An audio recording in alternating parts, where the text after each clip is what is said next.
Remove करने के लिए प्रोसीजर दिया गया है अलग से, लेकिन फॉर्मल इम्पीचमेंट जो कि प्रेसिडेंट को रिमूव करने के लिए चाहिए होती है, उसकी रिक्वायरमेंट नहीं होती वाइस प्रेसिडेंट को रिमूव करने के लिए। वाइस प्रेसिडेंट को अगर रिमूव करना है तो एक रिजोल्यूशन जो है वो पास किया जाता है राज्यसभा के अंदर with effective majority.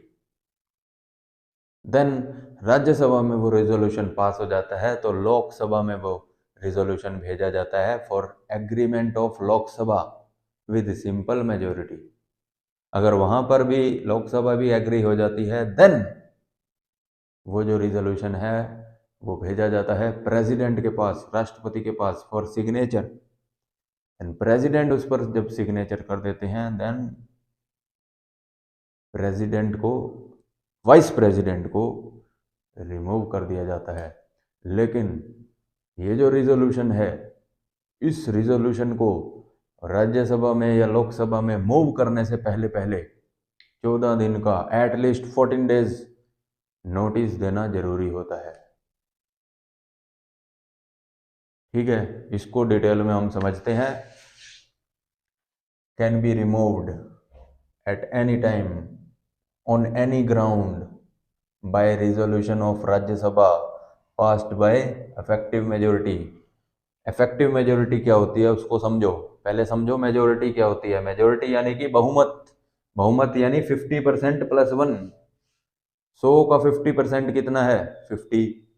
50 plus 1 majority हो गई, बहुमत हो गया 51। इसी तरीके इफेक्टिव मेजोरिटी 50% प्लस 1 यानी majority of effective strength, 50% plus 1 of effective strength. अब इफेक्टिव स्ट्रेंथ क्या होती है उसको समझो। इफेक्टिव स्ट्रेंथ यानी कि राज्यसभा के जितनी भी टोटल सीट्स हैं, टोटल सीट्स ऑफ राज्यसभा और total strength of Rajya Sabha minus vacancies, जितनी भी सीटें खाली हैं, टोटल सीट्स माइनस वैकेंसीज निकल के आ जाएगा इफेक्टिव स्ट्रेंथ। एग्जाम्पल के थ्रू समझो, देखो राज्यसभा की अगर 245 सीटें हैं, उसमें 15 वैकेंसीज हैं।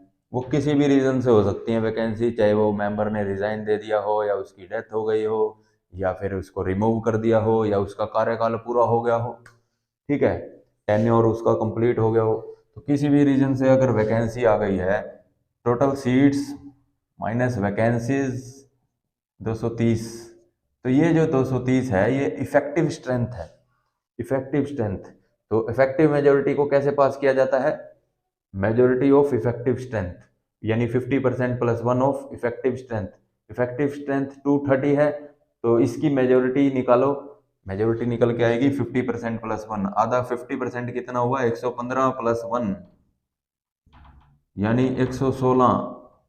116 क्या है? मेजोरिटी है, इफेक्टिव मेजोरिटी राज्यसभा की। जब ये पास हो जाएगी देन जो रिजोल्यूशन है वो सेंड किया जाएगा फॉर एग्रीमेंट ऑफ लोकसभा।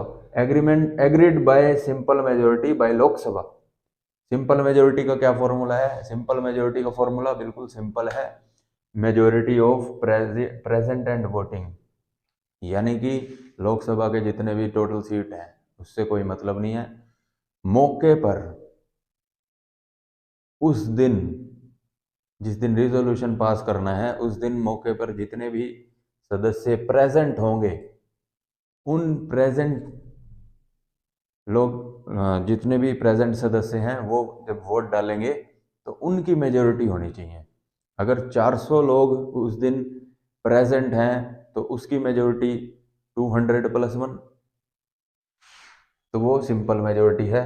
ठीक है, देन प्रेसिडेंट के पास जाएगा, सिग्नेचर के बाद रिजोल्यूशन पास होगा और रिमूव कर दिए जाएंगे vice president. Then at least 14 days advance notice has been given before moving a resolution on any ground। देखिए हमारे इंडियन कॉन्स्टिट्यूशन के अंदर ये नहीं बताया गया है, स्पेसिफाई नहीं किया गया है कि वाइस प्रेसिडेंट को रिमूव करने का क्या ग्राउंड है। किसी भी ग्राउंड पर उसको उनको रिमूव किया जा सकता है, लेकिन प्रेसिडेंट को ऐसे रिमूव नहीं किया जा सकता, उसके लिए स्पेसिफिक ग्राउंड दिए हुए हैं। ठीक है,